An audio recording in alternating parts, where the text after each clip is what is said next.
Value zone hyper mart Nandamuri Balakrishna గారిచే November 28న నాచారంలో గొప్ప ప్రారంభం.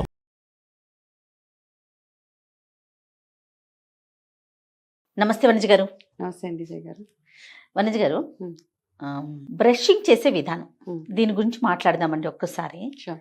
మనకి ఇదేముంది, ఇది నార్మల్ విషయం కదా, దీని గురించి ప్రత్యేకించి మాట్లాడుకోవాలా? తెలియని విషయం ఏముంది? చిన్నప్పటి నుంచి పళ్ళు రాకముందు నుంచి మ్మ్. మనకి ఇట్లా చేత్తో చిన్న పిల్లలనైనా ఈవెన్ చిన్న దవడలు రాగానే రుద్దుతాము. తర్వాత బుజ్జి బుజ్జి పళ్ళు వస్తే వాళ్ళకి సంబంధించి ఆ, బ్రష్లతో చిన్న రుద్దుతాం. బ్రష్లతోటి వీటికి సంబంధించి చాలా డౌట్స్ ఉన్నాయండి. డెఫినెట్ గా. ఎందుకంటే నోరు వాసన వస్తూ ఉంటే పక్కన వాళ్ళు మనతో ఎక్స్ప్రెస్ చేయలేకపోతారు, కానీ మనకి చాలా దూరం అయిపోతూ ఉంటారు. కరెక్ట్.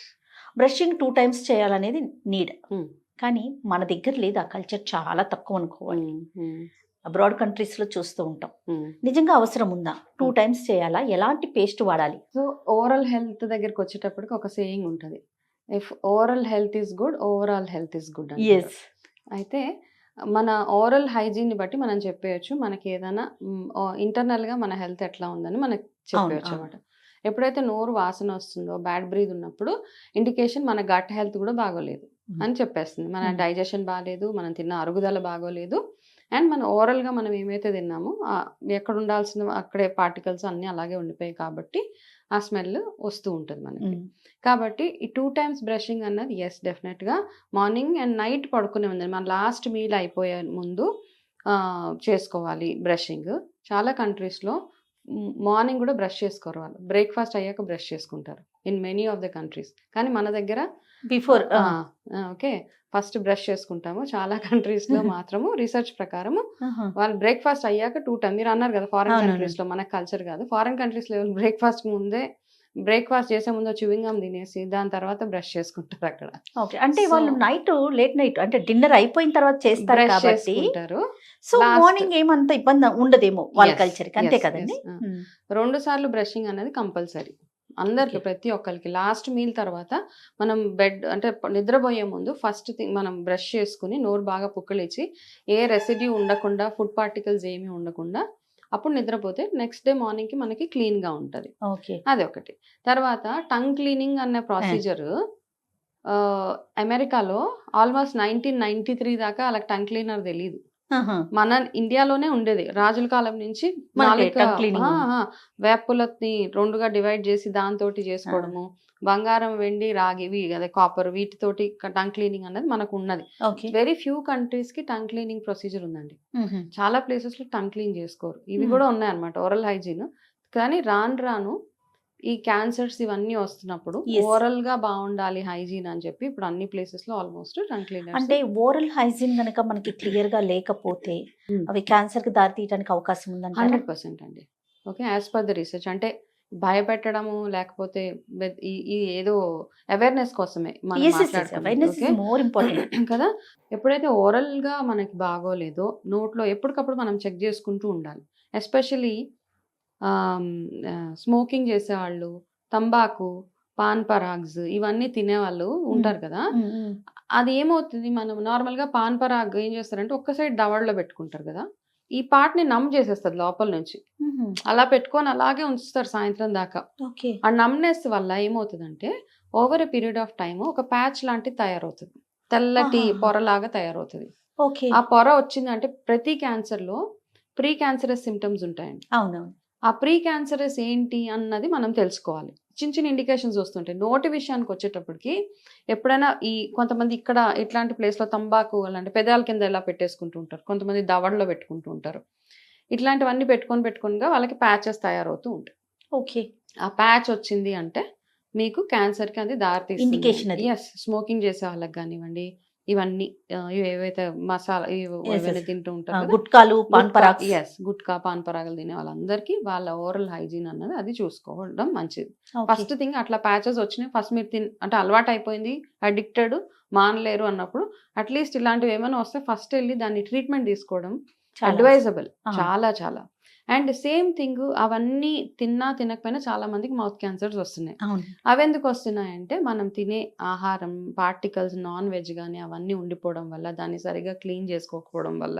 ఓకే. చాలా సార్లు మనము బ్రష్ మనం ఎలాంటి బ్రష్ వాడుతున్నాము, ఎట్లాంటి పేస్ట్ వాడుతున్నాము, ఎన్ని రోజులకి చేంజ్ చేస్తున్నాము, ఎన్ని రోజులకి చేంజ్ చేస్తున్నాము, మనం అన్నం తిన్న తర్వాత పుక్కులు సరిగ్గా నోరుని గాగలు చేసి పుక్కలిస్తున్నామా లేదా, ఆయుర్వేదంలో చాలా రకాల అంటే మన హర్బ్స్ వాడి పుక్కిలించుకోవచ్చు నోటిని, నోట్లో ఉన్న జర్మ్స్ అయిపోగొట్టుకోవడానికి. అట్లాంటివి అవన్నీ చేస్తున్నామా లేదా, బ్రషింగ్ స్టైల్ ఎట్లా చేస్తున్నాము, ఈ వెనకాల దంతాలు మన విజ్డమ్ టీత్ అంటారు, జ్ఞానదంతాలు అక్కడ దాకా వెళ్తాయి. అండ్ ద ప్రాబ్లం ఏంటంటే చాలా కేసెస్ లో ఈ విజ్డమ్ టీత్ వరకు బ్రష్ వెళ్ళదు. ఆ వెళ్ళనప్పుడు అక్కడ అలా వదిలేస్తాం, అది ఆ ప్లేసెస్ లో కూడా క్యాన్సర్స్ వచ్చే ఛాన్సెస్ చాలా ఉన్నాయి. అంటే అన్ని క్యాన్సర్ కింద కన్వర్ట్ అవ్వవు, కాకపోతే అందుకని మనం వాడే బ్రష్ ని కొంతమంది స్టైలిష్ బ్రష్లు పెద్ద పెద్దవి చిన్న చిన్నవి కాకుండా మనం నోట్లో బ్రష్ పెట్టినప్పుడు మీ లాస్ట్ పంటి దాకా బ్రష్ వెళ్ళేదాకా చూసుకోండి. ఓకే, అది బ్రెజిల్స్ అనేవి మెత్తగా ఉండాలా, సాఫ్ట్ గా ఉండాలా, అంటే కొంచెం కొంచెం రఫ్ గా ఉండాలా? సాఫ్ట్ గానే ఉండాలండి. సాఫ్ట్ గా, రఫ్ వి బాగా ఎక్కువ టూ మచ్ ఆఫ్ ఇది అయిపోతుంది కదా. సాఫ్ట్ గా ఉంటే క్లీన్ అయినంత ఫీల్ అనిపిస్తుందా? మనం స్లోగా, ఎందుకంటే ఫస్ట్ ఆఫ్ ఆల్ బ్రష్ ని not maximum every month brush change చేసుకోండి. ఎస్, లీస్ట్ బాదర్డ్ ఏంటంటే బ్రష్ చేంజ్ బ్రష్ మార్చం, సంవత్సరం అయినా అది ఫ్లవర్ లాగా అయిపోయేసి అది అలాగే ఉంటుంది, అప్పడం లాగా అయిపోయి దాంతో బ్రష్ చేసినా చేయకపోయినా వేస్ట్. మీరు ముఖం కడుక్కోకపోయినట్టే, అంటే almost equal to not brushing అన్నమాట. కాబట్టి మరీ హార్డ్ వద్దు, మరీ సాఫ్ట్ వద్దు, కొంచెం మీడియంగా ఉన్న తీసుకొని ప్రెషర్ ఎక్కువ వేయొద్దు. ఎంత స్లోగా మీరు బ్రష్ చేస్తారో, బ్రషింగ్ కి టైం ఇవ్వాల్సిందే. గబగబా 1 minute లో 30 seconds లో బ్రష్ చేసేసుకున్నాం అంటే అట్లా కాదు కదా. సో అండ్ చాలా ఇంకో అంటే పిల్లలతో వాళ్ళతో మాట్లాడుతున్నప్పుడు వాళ్ళు చెప్తారు పైన బ్రష్ చేసేసుకుంటారు. ఈ లోపల ఏవైతే పళ్ళు ఉంటాయో గార ఎక్కువగా పట్టేది ఈ కింద పళ్ళల్లో, అక్కడ అది క్లీన్ చేసుకోకపోతే వాసన డెఫినెట్ గా కదా అక్కడ ఎక్కువ పేరుకుపోతూ ఉంటుంది. పాచి అన్నది అక్కడ వెనకాల పళ్ళల్లో ఎక్కువ పేరుకుపోతూ ఉంటుంది. సో ఆ పళ్ళని కూడా సరిగా క్లీన్ చేసుకోవడము. అండ్ మీరు వాడే పేస్ట్ ఎట్లాంటి పేస్ట్ వాడుతున్నారు. తర్వాత వనిజ గారు, బ్రష్ కి సంబంధించి ఎవ్రీ మంత్ చేంజ్ చేయాలంట. టంగ్ క్లీనర్ ఎలాంటిది అంటే మనకి స్టీల్ లో దొరుకుతాయి, ప్లాస్టిక్ దొరుకుతాయి, కాపర్ దొరుకుతాయి, ఏది మంచిదండి? అంటే నార్మల్గా అయితే మనకు పాతకాలంలో నుంచి చూస్తే మన కంట్రీలోనే టంగ్ క్లీనర్ లో వెరైటీస్ వచ్చినాయి. ఇండియాలోనే బంగారం, వెండి, ఇలాంటివన్నీ ఉన్నాయి. అంటే మనం దాని తర్వాత ప్లాస్టిక్స్ ఇవన్నీ వచ్చినాయి, బ్యాంబూ ఇవన్నీ వాడుతున్నారు. టంగ్ క్లీనర్ ఏదైనా బికాస్ ఎక్కువసేపు మనము దాన్ని వాడడం కాబట్టి నన్ను అడిగితే కాపర్ బెటర్, లేకపోతే బ్యాంబూ కూడా ఉంటాయి, అవి వాడుకోవచ్చు మీరు. అంతే, అంటే దాన్ని కూడా కొంచెం మైల్డ్ గా, టంగ్ క్లీనర్ కొంతమంది గట్టిగా పీకేసి లాగేస్తూ ఉంటారు, అట్లా కాదు. కొంచెం సెన్సిటివ్ గా, ఈ ఓరల్ అన్నది చాలా సెన్సిటివ్ ఏరియా కాబట్టి చాలా నీట్ గా దాన్ని బ్రషింగ్ విషయంలో కాస్త కేర్ఫుల్ గా ఉంటే సరిపోతుంది మనకి. తర్వాత బ్రష్ ని స్టోర్ చేసే ప్లేస్ ఇన్ జనరల్ వాష్రూమ్స్ లో పెట్టుకుంటాం. బ్రష్ చేసేసి లోపలే అక్కడే బ్రష్ చేస్తాము, అక్కడే పెట్టుకుంటాం. టంగ్ క్లీనర్, బ్రష్ అంతా కూడా, పేస్ట్ అంతా కూడా వాష్రూమ్ లో అసలు స్టోర్ చేయొచ్చా? అక్కడ పెట్టుకోవచ్చా బ్రష్ ని? అంటే ఒకప్పుడు టాయిలెట్ బాత్రూమ్ 2 సెపరేట్ గా ఉండేది. అవునండి. సో బ్రషింగ్ అనేది బాత్రూమ్ అండ్ మామూలుగా అయితే ఇప్పుడు కొంచెం కొంచెం రాను ఏంటంటే మనకి కంఫర్ట్ జోన్ లోకి వెళ్ళిపోయాం. ఒకప్పుడు వాష్ బేసిన్ బయట ఉండేది, బాత్రూమ్ బయట. అవును, ఆ బాత్రూమ్ బయట బ్రషెస్ ఉండేవి, బాత్రూమ్ లో పెట్టుకునే కాన్సెప్టే లేదు కదా అప్పుడు మనకి. అయితే దాని తర్వాత బాత్రూమ్ ఇప్పుడు అటాచ్డ్ వచ్చేసాక కంఫర్ట్స్ వేరే, అన్ని అందులోనే పెట్టేస్తూ ఉంటాం. కాకపోతే నా సజెషన్ ఏంటి అంటే, అట్లా అటాచ్డ్ ఉన్నప్పుడు బయట మీకు ఆప్షన్స్ లేనప్పుడు, బయట వాష్ బేసిన్ ఇప్పుడంటే మనం ఆస్థెటిక్స్ పాడైపోతే ఇంటివని పెట్టాం కదా. కాబట్టి బాత్రూమ్ లో ఒకవేళ పెట్టుకున్నా దాన్ని ప్రాపర్ గా వాష్ చేసేసి దాన్ని ఏదైనా కవర్ చేసి పెట్టుకోవడం బెటర్. అంటే ఆప్షన్ క్యాప్స్ పెట్టో, లేకపోతే మీ దాంట్లో ఒక షెల్ఫ్ లాంటిది పెట్టి దాంట్లో లోపల పెట్టేసి, కానీ ఓపెన్ గా పెడితే నార్మల్ గా మనం టాయిలెట్ కి వెళ్ళి మనం వాష్రూమ్ కి వెళ్ళి ఫ్లష్ చేసినప్పుడు అది మొత్తం అక్కడ ఉన్న మనం ఏదైతే మోషన్ వెళ్తామో దాంట్లో ఉన్న బ్యాక్టీరియా ఆల్మోస్ట్ 20 meters స్ప్రెడ్ అవుతుంది అనమాట. కాబట్టి అది కేర్ఫుల్ గా ఉంచుకోవడము, ఎప్పటికప్పుడు డైలీ టాయిలెట్స్ క్లీన్ చేసుకోవడం, ఇవన్నీ అడ్వైజబుల్. అంతే, ఒకవేళ అట్లా చేయకపోయినా ఇండియన్ పద్ధతిలో వేపాకు నీళ్ళు మరగబెట్టేసి మొత్తం స్ప్రే చేసి పాడేసేయాలి అంతే. కానీ ఎక్కువ బ్యాక్టీరియా ఉండేది మనకి వాష్రూమ్, అందులోనే స్టోర్ చేస్తాం అనేసరికి కాస్త ఆలోచించాలి. అంతేనండి. సో కేర్ఫుల్ గా ఉండాలి ఈ విషయంలో మాత్రం. అండ్ బ్రష్ చేసుకునే ముందు కూడా బ్రష్ ని వీలైతే కొంచెం వేడి నీళ్ళతోటి వాష్ చేసుకుని తర్వాత బ్రష్ చేసుకుంటే అట్లీస్ట్ కొంచెంలో కొంచెం మెరుగు అంతే మనకి. మోస్ట్లీ బయట పెట్టుకోవటం బయట పెట్టుకోవడమే బెటర్ 100% సేఫ్. ఎస్ ఎస్ తర్వాత పిల్లలు పెద్దవారు అనుకుందాం. పిల్లలకి సంబంధించి సపరేట్ బ్రష్లు దొరుకుతాయి, సపరేట్ పేస్టులు దొరుకుతాయి. ఇవే యూజ్ చేయాలా? మనది అంటే పెద్దవారు వాడేవి వాడకూడదా? వాడితే ఏమవుతుంది? లేదండి. అయితే పిల్లలకి చాలా సెన్సిటివ్గా ఉంటుంది. వాళ్ళకి ఫ్లోరైడ్ ఎక్కువ ఉన్న పేస్ట్లే వాడిపిస్తారనమాట. సో అవి ఏం చేస్తాయంటే వాళ్ళ పళ్ళని స్ట్రాంగ్ చేస్తాయి. పెద్దవాళ్ళు వాడే దాంట్లో కొంచెం షుగర్ కంటెంట్స్ అవన్నీ ఎక్కువగా ఉంటాయి. అండ్ ఈ మధ్య ఒక స్టడీలో పెద్దవాళ్ళు వాడే టూత్ పేస్ట్ పిల్లలకి వాడినప్పుడు వాళ్ళకి ADHD ప్రాబ్లమ్స్ ఎక్కువ అవుతున్నాయని కూడా ఒక స్టడీలో చెప్పారు. ఓకే. సో అలాంటి రీజన్స్ కూడా ఉన్నాయండి. ఎక్కువగా షుగరీ పేస్ట్ వాడే పిల్లలు ఏవైతే ఉంటారో వాళ్ళకి ఈ డిజార్డర్స్ వస్తున్నాయి. కాబట్టి పిల్లల బ్రష్లు, పిల్లల పేస్ట్లు ఎంత సెపరేట్గా ఉంటే అంత మంచిది మనకి. రైట్. ఓరల్గా అంటే ఓరల్ హెల్త్ అనేది మోర్ ఇంపార్టెంట్. ఓరల్ హెల్త్ అనేది మోర్ ఇంపార్టెంట్. అండ్ పెద్దవాళ్ళకి ఒకసారి అంటే మనం ఇండియన్ ఇంకా మన కల్చర్ని ఇంకా ముందుకు తీసుకెళ్ళాలి. పేస్ట్లు అవి ఎంత వాడినా వేప ఇస్ ద బెస్ట్ అండి. వారంలో అట్లీస్ట్ ఒక 2 సార్లు చిన్న వేప పుల్లని నవలేస్తే ఓవరాల్ హెల్త్ బాగుండాలి అంటే అది నవ్విలేసి ఒక 5-10 మినిట్స్ దాన్ని అలాగే చూ చేస్తూ ఉండి దాని తర్వాత క్లీన్ చేసేసుకుంటే ఈ బ్యాడ్ బ్యాక్టీరియా కానీ బ్యాడ్ స్మెల్ కానీ రాకుండా హెల్ప్ అవుతుంది మనకి. చాలా మందికి వంజ గారు మౌత్ ఫ్రెషనర్స్ ని యూజ్ చేసే అలవాటు ఉంటుంది. రెగ్యులర్ గా ఏం తిన్నా వెంటనే నోట్లో పోసుకొని చూసేస్తూ ఉంటారు. అది ఎంతవరకు కరెక్ట్ అండి? అయితే కంప్లీట్గా ఇదైతే నేనైతే అసలు ఎండోర్స్ చేయండి. ఎందుకంటే మనం జస్ట్ జనరల్గా బయట నుంచి స్మెల్ అంతే.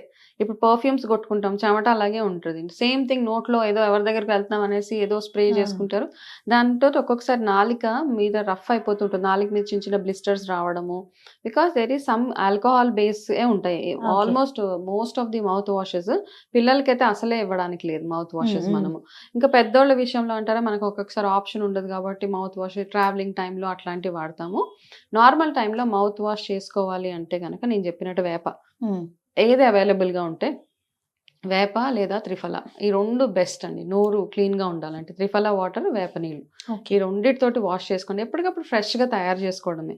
అంటే ఈ మధ్య చాలా ఫోకస్ ఏంటంటే ఈ ఫుడ్ అడల్ట్రేషన్స్ మీద వాటి మీద చాలా కాబట్టి నన్ను అడిగితే అయితే ఎప్పుడు ఒక 2 వేప పుల్లలు ఇంట్లో పెట్టుకొని కాస్త మరగబెట్టి దాంతో క్లీన్ చేసుకోవడం తప్పిస్తే మౌత్ వాషెస్ ఎంత అవాయిడ్ చేస్తే అంత హ్యాపీగా ఉంటుంది. త్రిఫల ఎలా వాడాలండి? త్రిఫల జస్ట్ వాటర్లో లూక్వామ్ వాటర్లో వేసేసి నోట్లో వేసుకొని, అండ్ త్రిఫల యాక్చువల్గా మార్నింగ్ ఆయిల్ పుల్లింగ్ ఎలా అయితే చేస్తారో సేమ్ త్రిఫల వాటర్ తోటి పుల్లింగ్ కూడా చేయొచ్చు. ఆయిల్ పుల్లింగ్ కూడా చాలా actually one of the best options. And just ఒక 1/2 స్పూన్ త్రిఫల గ్లాస్లో వేసేసి నోట్లో వేసి అలా ఉంచేసేయండి కాసేపు.